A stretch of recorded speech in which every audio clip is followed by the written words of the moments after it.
I get the icon in cornflower blue?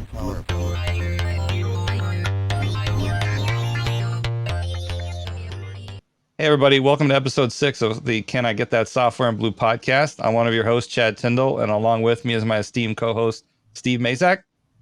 Hey everybody, thanks for joining. Steve, I'm really excited about tonight. Do you know why? I don't know why. Is it because we get to drink? Yes, it is in fact, because we're recording at night. And as we promised our viewers, anytime we can drink while we record, we're going to do that. So what are you drinking? I have a Pinot Noir from Archery Summit. It's one of my favorite wineries in Oregon. It's in the Dundee Hills region. It's I don't know where that is. That outside of just right outside of Portland, or yeah, it's like southwest of Portland in wine country. So there's like probably over 200 wineries over there. I see. Yeah. You know, the Portland Pinot gets is so widely renowned, but personally, I still prefer my California Central Coast Pinots. So I like that's just me being a California boy and you know having no taste for anything else. In honor of our guest who is joining us from Tokyo tonight, I am drinking sake. Oh, good choice. Yeah, I figured it was appropriate, but also it was just sitting in the fridge and then only one glass left in the bottle, so I needed to use it up. But it is a Shirakabe Gura. I'm sure I butchered that. Tokubetsu Junmai Sake. That's pretty close pronunciation-wise. All right. Not yeah, bad. Tokubetsu means special. Do your listeners know why you know so much about sake? Yeah. Probably not. Okay. Yeah, I went to visit Adrian a few years back after my first kid was born, and I spent a week doing the advanced sake sommelier certification in Tokyo. And it was a week of just in-depth learning, tasting, visiting around, visiting different sake breweries all around Japan, actually. And the hardest part, well, I mean, obviously the tasting part was really fun, but sitting there memorizing Japanese characters so I could take the test was absolutely the hardest part because I don't speak Japanese, I don't read Japanese, but I had to sit there with flashcards so I could read the labels on the test. But it was a really fun week. Anyway, yes, so we are joined today by our first guest from another country. We're excited to have our first international episode. Adrian Havill is joining us from Japan, Tokyo specifically, and we're excited to have him here. Adrian is really interesting to talk to, really, because he has such a wide-ranging professional background. He's led engineering teams, he's led ProServe consulting teams, he's led support teams across large companies like Turbo Linux, Red Hat, Google, and Rakuten. And from there, he actually pivoted into game development and created a new AR game called Hado, which is kind of like dodgeball, but where you throw fireballs at each other, like a Hadouken in Street Fighter 2. Adrian, welcome to the show. Thank you. Yeah, welcome. Glad to have you. Now, Adrian is unique in the sense that he actually became a Japanese citizen, which is not easy for an American to do, and took a new name. So how do we pronounce your Japanese name? It helps to pronounce Japanese names is that every syllable stops at a vowel. So Inoue, 1, 2, 3, 4 syllables technically. And then if you slur them all together, Inoue. Inoue, for those that don't know, in Japanese, is a very, very, very common surname. It's kind of like in English, like Smith. And so how did you pick this name? Okay, so when you become Japanese, they make a family register for you. And the family register basically charts your lineage within Japan amongst all Japanese people. But if you're a new citizen, they got to create one from scratch. So they say, okay, who is your mother and your father? They fill in blanks there. And the rules are you can have any name you want for your family name, but it has to be written in Japanese script. So it's either hiragana, katakana, or kanji, right? Yep. And another rule that a lot of people don't know about Japanese is this is very conservative, is that in Japan, married couples, Japanese citizen, have to have the same family name. There's none of this American independence thing where the wife and the husband had different last names. So either the man takes the woman's name, you can do that, or the woman takes the man's name, or in my option, you could create a brand new last name, but then your wife would also have to change name too. Now, My original birth family name has V's and L's in it, which is basically those sounds do not exist in the Japanese language. It would be cruel and unusual punishment to force my wife to take a name that she can't even pronounce And having a name like Inoue is like picking a name like Smith. It guarantees that for business purposes, if you choose the name Inoue, which is my wife's birth name, nobody in Japan will have a problem remembering that or pronouncing that. And what about Eido? So Adrian, if you pronounce it in Japanese, it's actually pronounced Eido. So just EI is pronounced A. Is a clipped form of Adorian, which is how you say Adrian in Japanese. Well, Adrian, we wanted to ask you about what are the biggest mistakes American companies make when they open in Japan. And our research team here made a note when they were looking into your background that you were offered the job to bring Facebook to Japan and you turned it down. And I was wondering if you could tell us about that story. This was a long, long time ago, 2009, 2008. At that time, Facebook was not a thing in Japan. They just started getting big in the United States. And right now, Facebook is basically for old people like us, Gen Xers and all that. Young people don't use it. But nobody in Japan used Facebook in 2008. And their localization and adaptation to the market was extremely, let's just say, poor. Their attitude in 2008 was that we aren't going to bother making localized versions of our app for this is before Android and before iPhone were big in Japan, which they're big now. But in 2008, the localized Japanese variants of smartphones called Garakei were the big thing. When they first came to Japan, they sent out like a pilot colonizer crew into Tokyo. They took like 4 or 5 volunteers from Silicon Valley who had an interest in Japan, and they gave them a per diem, and they allowed them to get schwanky apartments in the most ritzy part of Tokyo. And they attempted to rent office space in Harajuku for an office. And it was kind of comical because a lot of these people that came over, they couldn't speak any Japanese and they didn't know how things work. And they were simply beside themselves that, people weren't bending over backwards and worshiping like gods like they were doing in the United States at the time. Like, for example, they couldn't apparently rent office space because a lot of landlords didn't know who they are. They'd take like newspaper clippings from the Wall Street Journal in English of like saying Facebook just got another couple billion users and all that. And they'd like show the Wall Street Journal in English to this landlord and said, this is why you should give us this primo office space. And the landlord said, I don't read English. I don't care. I don't read the Wall Street Journal. In Japan, you're nobody. And they just couldn't understand that. So when I went for my first get together with them, when they were kind of, being nice to me and wanted to bring me over as an engine manager and poach me from Google and all that, they brought me to their office there that they just got in Harajuku. And it was the most bizarre thing I'd ever seen in my life for such a very rich and wealthy Silicon Valley company. They had 5 developers in a barren apartment that was like, it was, you could tell it was a residential apartment that we're using as a makeshift office. And they were all sitting in a circle, sitting cross-legged on the floor around a microwave that was non-functioning and non-plugged in, because apparently one of the care packages that Facebook had sent over from Silicon Valley over to Japan was a US microwave. They did not check to find out that the US microwave would not function properly on 100 volt, 50 hertz power in the United States. So it was essentially non-functioning. So they used this gift that they got from Silicon Valley as basically a table to put potato chips on, and they put potato chips on top of this non-functioning microwave on the floor, and they all sat around in this circle and it was really dark because they didn't even have proper lighting, office lighting at the top. And everybody had their US laptop in front of them while sitting cross-legged on their lap and plugged into a iPhone, which nobody used in Japan at that time.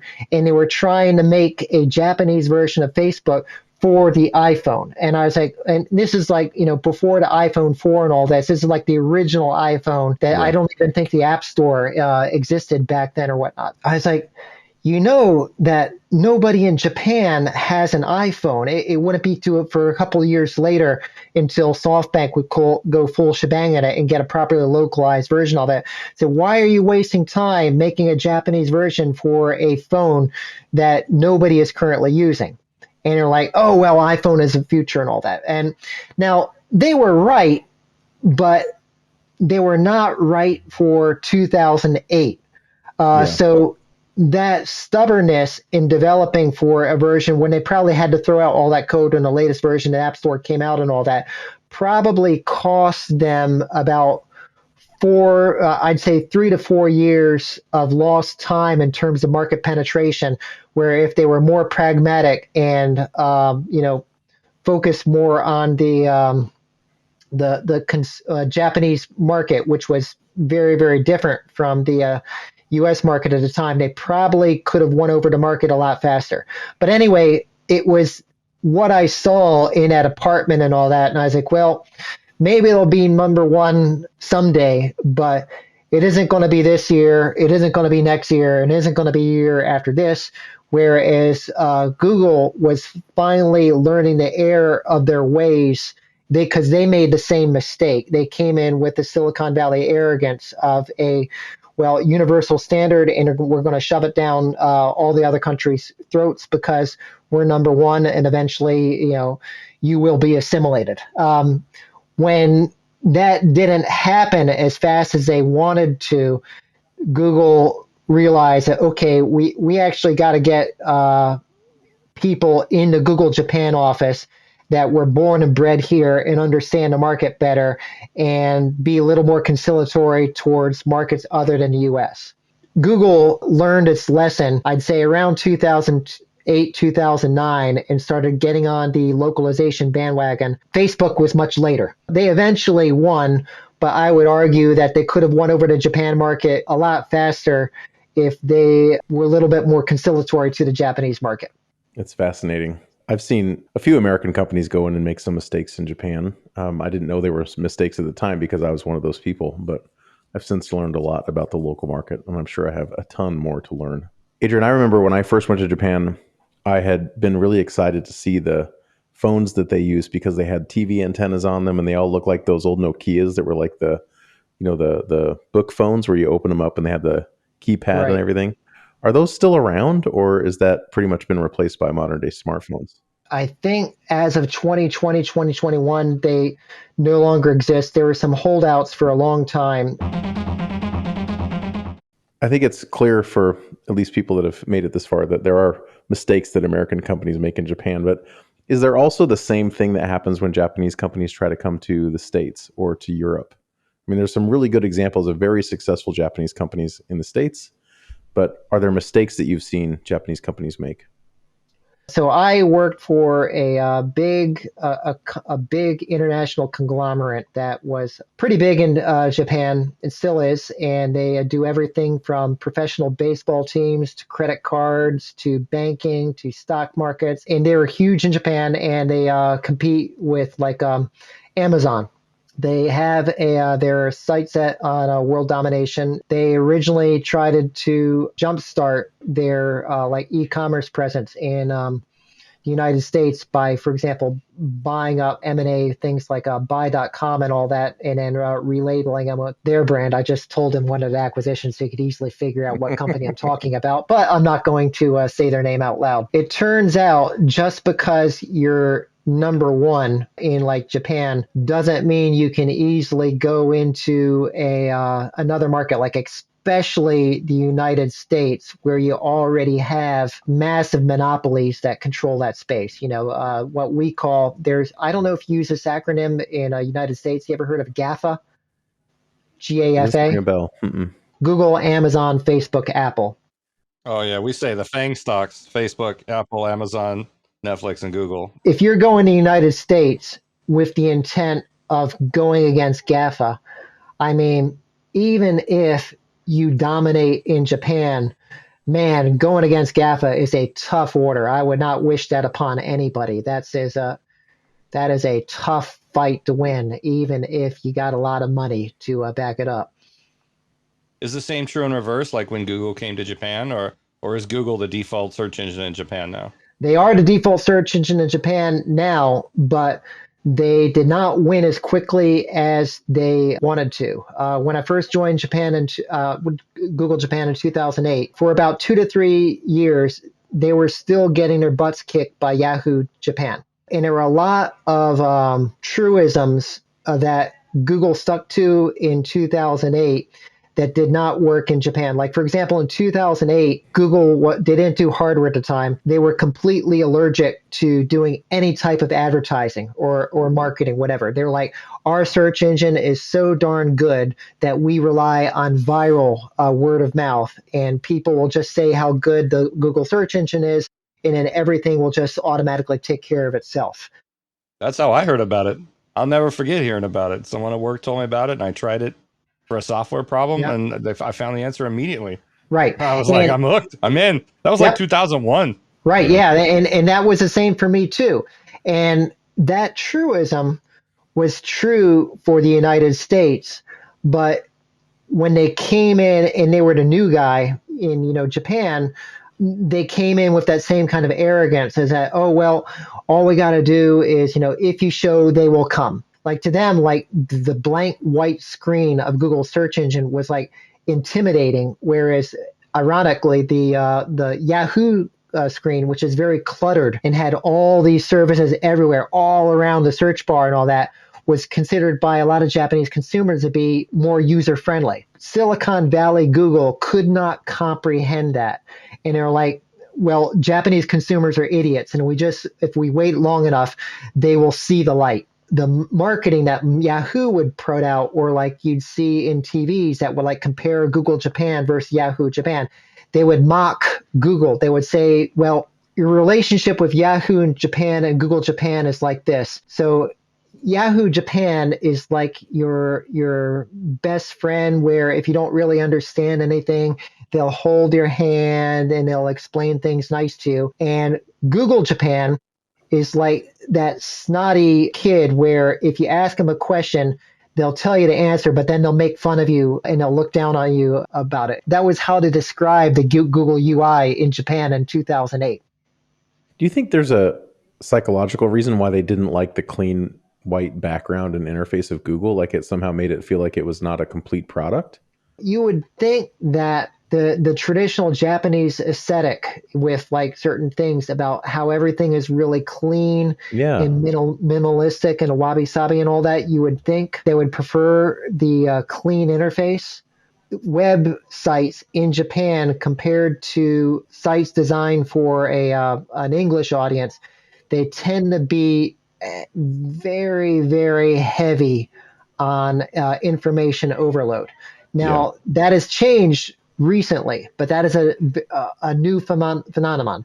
And even now to this day, you can see big giant e-commerce sites that like compete with Amazon. Again, I won't name their name, where their UI would be considered to be a nightmare to most UX designers in America. But they're afraid to change it because the big nightmare is that if you slightly tweak your UX or your UI, that your CPC or CTR will even go down by a hair, which will end up into be a loss of millions of dollars. And even if it's a short-term drop, nobody wants to be the product manager that is responsible for that short-term job that then has to explain to their superiors, like, just trust me, just wait, 18 months and 24 months, and eventually this UI and UX will have a higher return. Nobody wants to have to explain that temporary drop and try to get their superiors to trust them that in the long run, the cleaner UI is better for the bottom line. Yeah. I'm navigating a Japanese website right now, and it just reminds me of the first time I did this when I was over there trying to find something to eat. Just how busy they are. They're just so busy to me.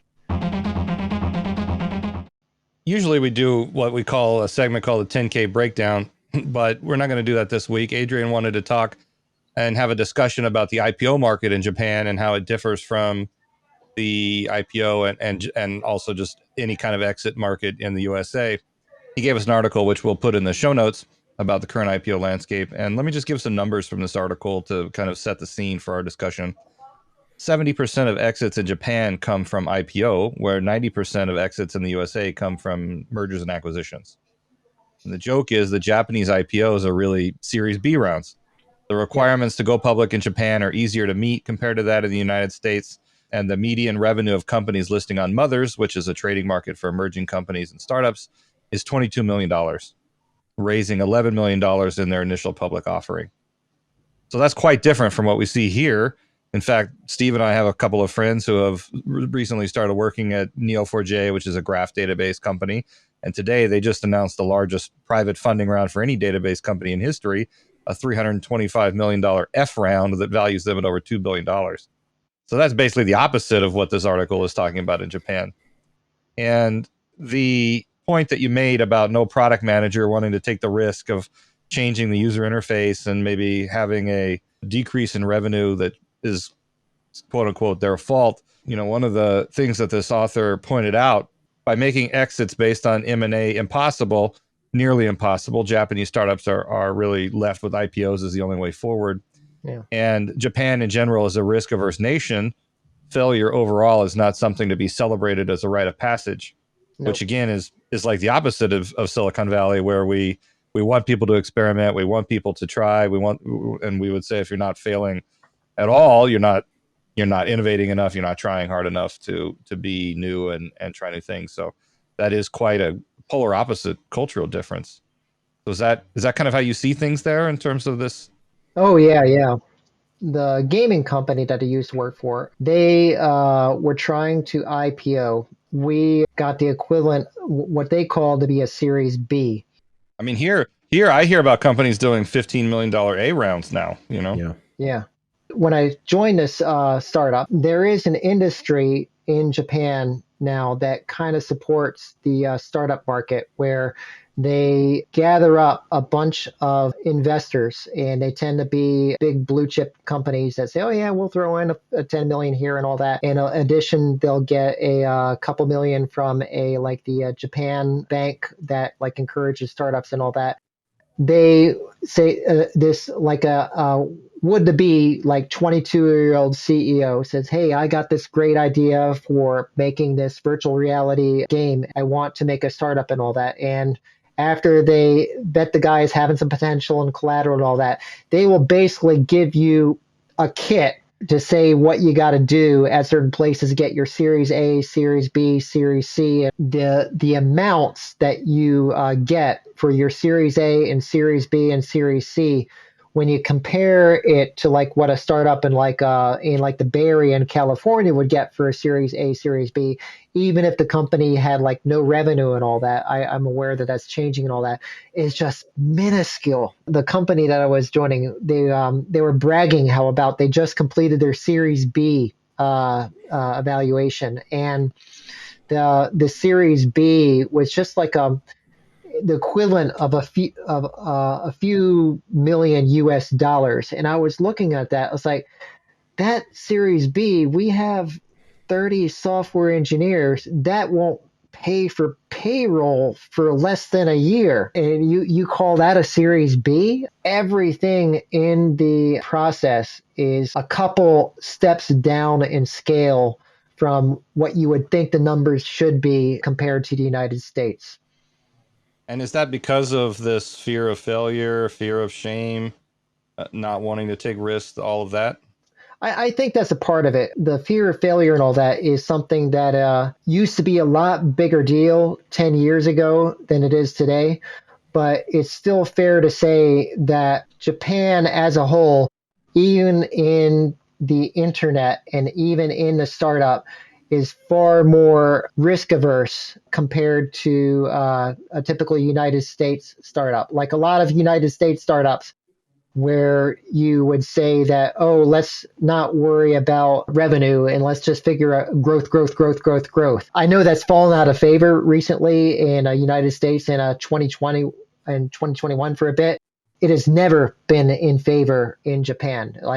Even for a small startup, you can maybe run in a red during your Series A and your Series B, but you can't run in a red over this certain amount of point. You got to be able to be showing that your revenue is growing faster than your burn. And by the end of your Series B, you should be in the black. And if you're not in the black, after your Series B, you're not going to get a Series C. That's so interesting because it's the exact opposite of these, high growth companies where the payoff will come years, maybe decades into the future. It's like grow, grow, grow, get users. The revenue will come eventually. So it's really interesting because like Japanese companies then are not incented to go and create these fast, high growth companies. It's like you need to be profitable very quickly, which means you have to have almost extreme product fit and product market fit early on in your idea cycle, which just no one can pivot. They don't have time to pivot either, it seems like. I mean, there is one exception to this, and it kind of like proved Japan Inc. right. So we all know about the SoftBank Vision Fund, right? Yep. And we all know how the SoftBank Vision Fund dumped billions into WeWork. And because, SoftBank has, billions and billions to throw around, and Son, also a naturalized Japanese, by the way, yoo-hoo! But yeah, he had a very U.S. Centric mentality. It's like, just focus on growth and let's not worry about revenue.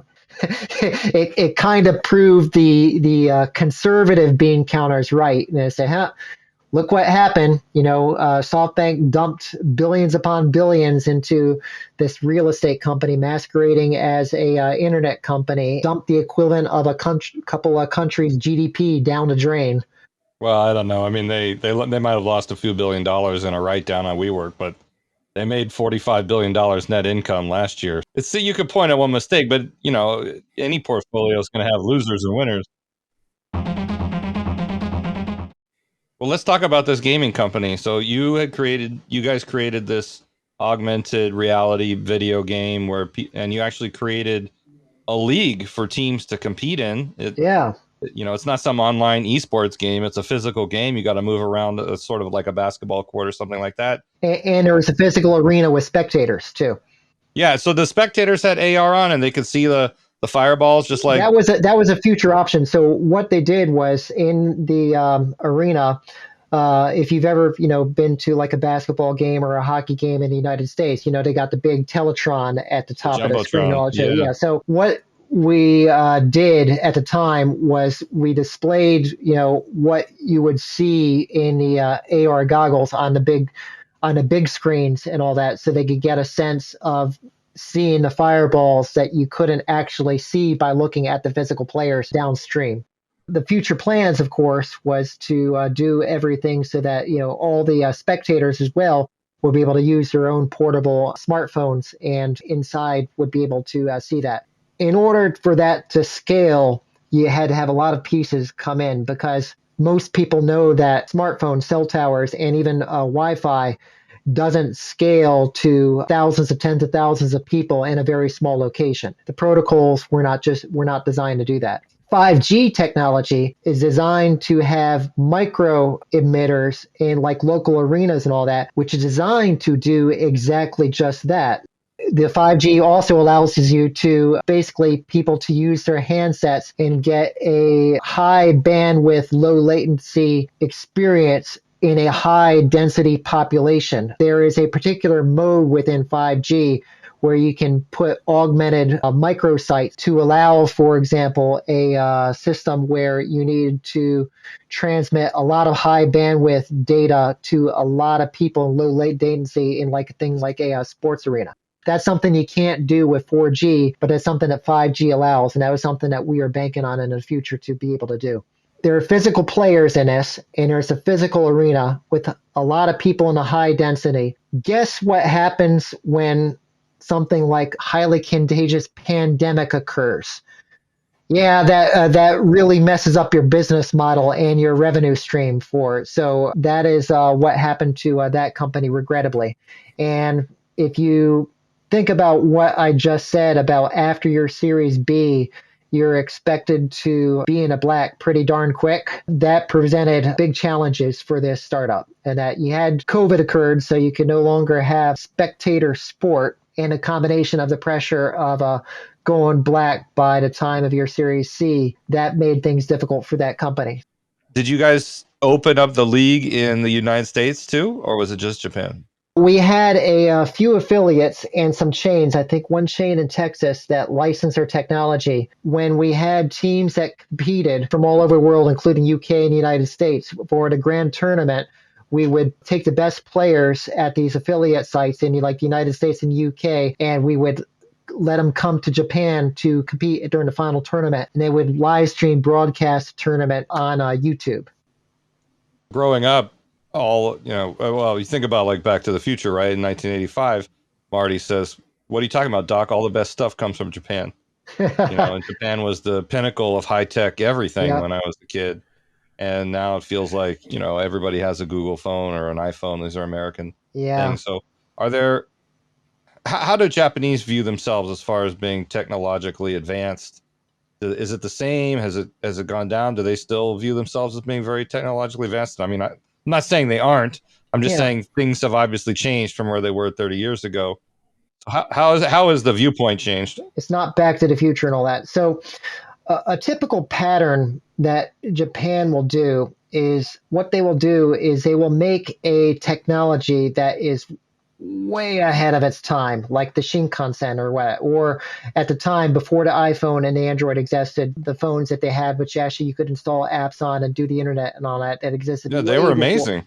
I remember people were watching TV on the subway, like live TV streamings, in like the early 2000s. Yeah, the Achilles heel is that Japan never ever wants to standardize, again, make concessions for other countries and all that. And so it's very, very hard for other countries to adopt the technology as is. What will eventually happen is firms like the United States, rather than adopting the Japanese technology, they will stay behind Japan for a few years, but they will eventually invest and do something that is better than the Japanese technology, and then leapfrogs it, i.e. like Android and iPhone and all that. So Japan will often be first with something, and the first is like really, really cool, but because they don't adapt that to other markets or have other markets in mind, it's very, very rare that the U.S. will adopt it as is, and the U.S. will instead leapfrog it. There are some exceptions to that, like a big exception that my team in Google worked on that is now adopted the world over, for example, is emoji. I don't know if I should brag about that or apologize. Yeah,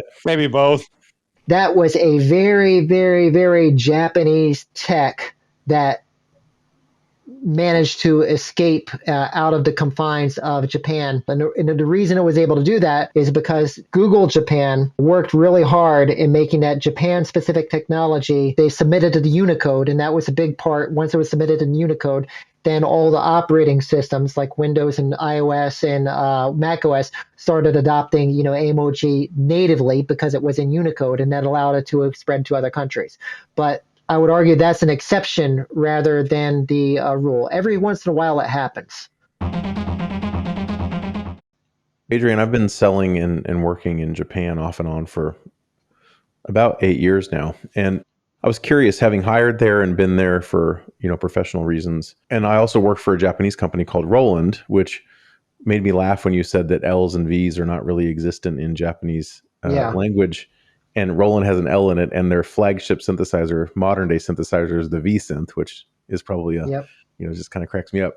But what is it about Japanese culture that creates this thing where there's like this idea of job for life? How does that work, and like how does that play out in your work life since you've been living there for so long? If anybody tells you that you have a job for life in Japan, it's not as true as it used to be decades and decades ago. Japanese labor law is very similar to European labor law in that it's very pro-worker, in that for people that are classified as regular employees, say Shine, there's no such thing as at-will employment in Japan. It is very, very hard to arbitrarily terminate a regular employee without risking a lawsuit of a wrongful termination by that employer. Lifetime employment was more true when they're in the good times, like when Chad was saying, like the 80s, Back to the Future, when Japan could do no wrong. So then how do you manage performance of employees in Japan? I mean, I know you said it's no longer job for life,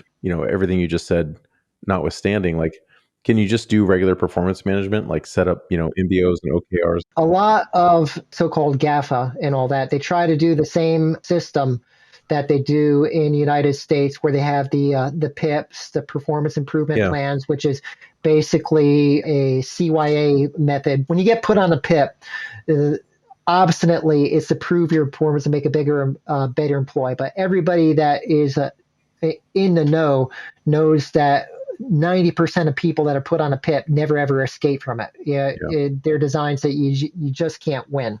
And the PIP is designed to say, okay, here's your 90 days that we're going to pay you a salary while you should be looking for another job and planning your own voluntary exit. A controversial tactic some big employers in Japan would use, knowing that they can't outright terminate people, is that they will take a salesperson and they'll say, well, we can't fire you, but we can force you to transfer to this island out in the middle of nowhere, even though you have a wife and kids and all that, and we'll force you to live in this bungalow surrounded by penguins in sub-zero weather and all that, trying to force the employee to quit. And technically speaking, they have a sales office there, and they have the right to reassign employees to any one of their subsidiaries anywhere in the country, and they'll do that knowing that there's no way in hell that that employee would be able to thrive or work or do well at that subsidiary office. So using dirty tactics, but following the letter of the law to try to force somebody out.